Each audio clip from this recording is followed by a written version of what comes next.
دغه د روزې میاشت ډیره مبارکه میاشت روانه ده چې یو 2 ورځې بعد به روزې نیسو.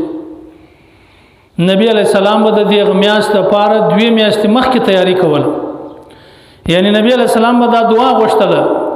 چې الله موږ ته د شعبان د برات په میاشت کې برکت را نصیب کړي او د روزې میاشت ته موږ ورسه، یعنی د روزې میاشت موږ ته را نصیب کړي. یعنی تر هغه د مخه چې د روزې میاشت د موږ روزه ونیسو د لپاره به نبی علیہ السلام دعاګانې غوښتل وکړي. دا چې تیاری به ورته کوله. اور اما عائشہ رضی الله عنها فرمایي وای نبی علیہ السلام څومره روزې چې د برات په میاشت کې نیولې په بل میاشت کې دومره روزې نه نیولې. یعنی دا بیا د روزې د لپاره تیاری کوله. لکه نن سبا چې یو څوک راځي دغه د لپاره خلک تیاری کوي، یا یو کار یو په کلی کې په دنیا کې هر سړی یو کور کې واده کوي، یو بل کار کوي، دغه د لپاره څو ورځې مخکې تیاری کوي، ځان تیاری چې په هغه موقع باندې بیا څه تکلیف و دغه نه وي. نو نبی علیہ السلام به باقاعده د روزې د میاشتې د لپاره د شعبان څخه تیاری کوله. دا چې نبی علیہ السلام خوشاله او باقاعده دعا به غوښته چې الله د روزې میاشت ماته نصیب کړي. او دا دومره مبارکه میاشت چې یو حدیث کې راځي نبی علیہ السلام فرمایي وای دغه میاشت کې فرض چې دی هغه په اویا باندې دی. انت یو فرض مونږ کې الله د اویا بدل درکې، او که نفل کې الله د فرض بدل درکې. دومره مبارکه میاشت. نو دا بس الله پاک خوش قسمت خلک دی هغه چې الله پاک دغه روزه ور نصیب کړي. دا خوش قسمتي د زموږ د پاره چې الله پاک دغه روزه د میاشتې مبارک برکات چې دغه مشتره نصیب کړي. ابو سعید خدری رضی الله عنه سره روایت دی هغه وایي دغه میاشتې په شپه کې څوک لمونځ کوي، یعنی د روزې د میاشتې په شپه کې یو سړی لمونځ کوي، نو په یو سجده باندې چې یو سجده وکړي دغه یو سجده په بدله کې الله رب العزت دته په جنت کې د یاقوت یو کور جوړي، غټ کور جوړي د دې لپاره د یوې سجدې په بدله کې.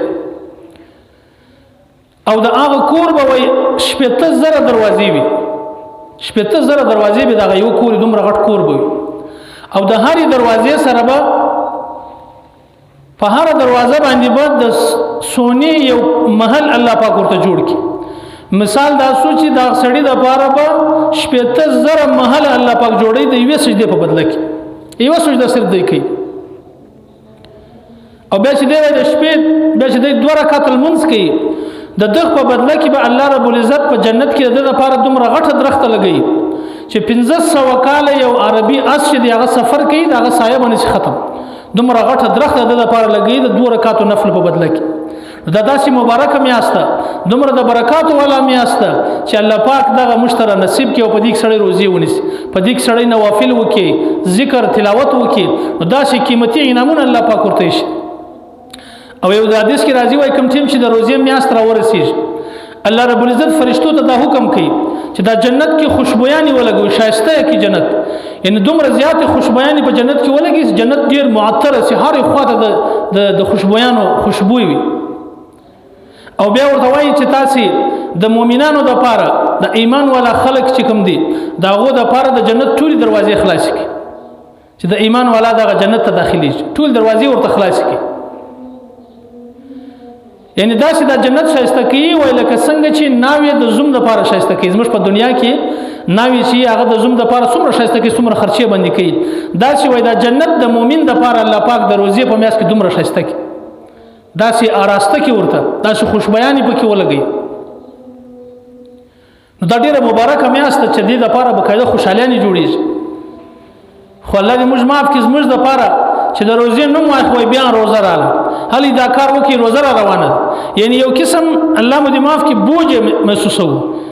یو خټ درون لکه یو درون بار چې په موږ باندې راشي دا سي پریشان دي د لپاره. حالانکه د دې لپاره خوشحالي پکار ده. دا خو د سیزن میاشت په دې کې سړی د الله سره تعلق جوړي، په دې کې سړی د الله څخه خپل ګناوي معافي. صحابه رضی الله عنهم اجمعین او فرمایي وای نبی علیہ السلام چې د روزې میاشت براله موږ د نبی علیہ السلام ځوند چې موږ کتل 3 شانو به اضافه کوي نبی علیہ السلام، یعنی په 3 شانو کې به نبی علیہ السلام ډیر زیاتوالی کوي. یو به نبی علیہ السلام عبادت ډیر زیات کوي، دومره زیات عبادت به کوي، دا چې خواري به استره دا چې کوشش به په عبادت کې کوي. وای دا د نبی علیہ السلام په روزه کې به عبادت ډیر زیات. او دویم عمل نبی علیہ السلام دا کوي چې صدقې به ډیر کوي. د الله په لار کې به پیسې ډېر زیات خرڅولې خیرات په ډېر کوي یعنی د 11 میاشتې یوې خوا د روزې میاشت چې کوم د نبی اسلام په دغه کې ډېر زیات صدقه کول اشخوم نبی اسلام صدقات کول عبادت کوي نبی اسلام لیکن د روزې په میاشت کې دی وایي چې به کثرت به کوي ډېر زیات به کوي ځان به ډېر ستړی کوي او دریم عمل به نبی اسلام دا کوي چې الله ته به ډېر زیات ژړل دومره زیات به ژړا کوله داسې فریاد به کوي د الله رب العزت څخه داسې دعاګانې غوښته نبی اسلام په دغه میاشت ان دغه درې عمل یو به په عبادت کې ډېر کوشش کوي او یو به صدقه د الله په لار کې پیسې ډېر خرڅولې او دریم به د الله پاک څخه دعاګانې ډېر زیات غوښته دومره زیات دعا به غوښتلې او بیا یو حدیث کې الله رب العزت خپل فرمایي چې دغه روزه چې د بنی آدم چې هر عمل وي هغه د لپاره دی خو دغه روزه چې د ازما د لپاره او د دې اجر وای زور کوم د بدله وای الله وای زه خپل ورکوم په یو حدیث کې راځي الفاظ داسې اجزا به وای دغه بدله زم مطلب دا دی چې کوم سړی روزه ونیسي هغه زو وګټلم نو چاته چې الله ملاوسي د الله رب العزت ذات چاته ملاوسي نو هغه به بل څه شوړي نو ګره دنیا او آخرت ګرځه سہولتونه تاسو ملاوسي چې الله دې راضي کوي الله تاسو ملاوسي نو په دغه وجه په دغه میاس کې موږ هم خپل ځان ستړی کو دا چې د خپل ځان ستړی کو چې زموږ سترګې د خوب لپاره افسوس ارمان کوي چې کله به بيدسو د صحابه رضی الله عنهم اجمعین په باره کې راځي وای هغه به دومره زیات عبادت کوي د شپې دا چې تهجد به کول دا چې به الله ته ژړل وای د بسترو به شکایت کوي چې الله دا زموږ ته ناراضي ګرځنه به دیش په مشکل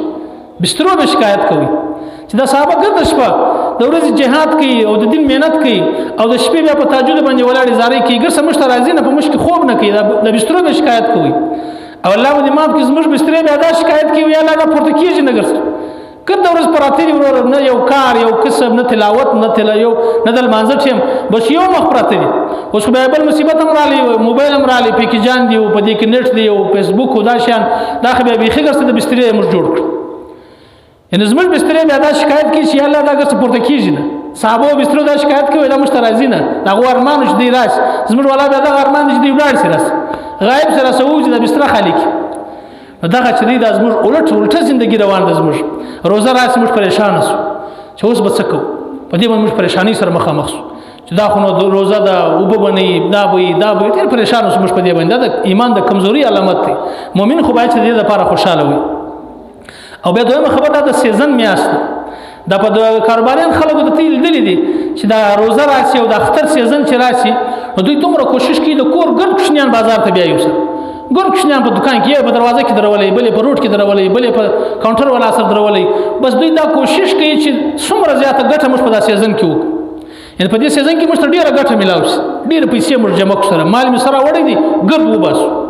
او په دې کې د څه کوي د چکچا ټلیفون ورته راوکي درته زما سره بيخي وخت نشته زموږ سیزن دی د ګرد کال خواري مزای کیږي بس هغه سره ټلیفون لا مختصره کی کچا ډوډۍ ورته ورنه نه ورځي ملاقات ډوډۍ تم نه ورځي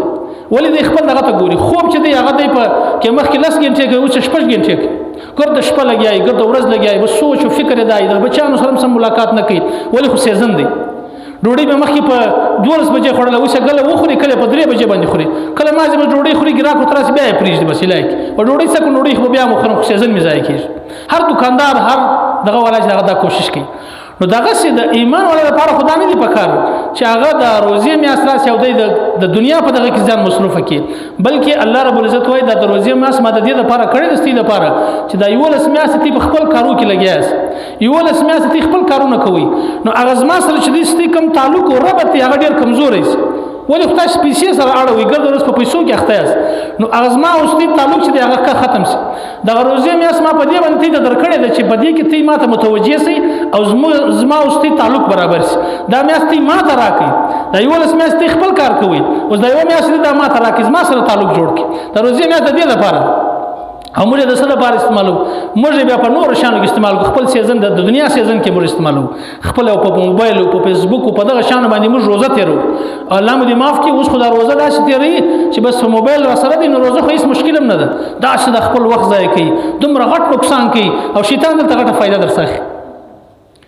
حالانکه حدیث کې راځي شیطانان بند کی قید سی په دې دغه کې خو نفس در سره دی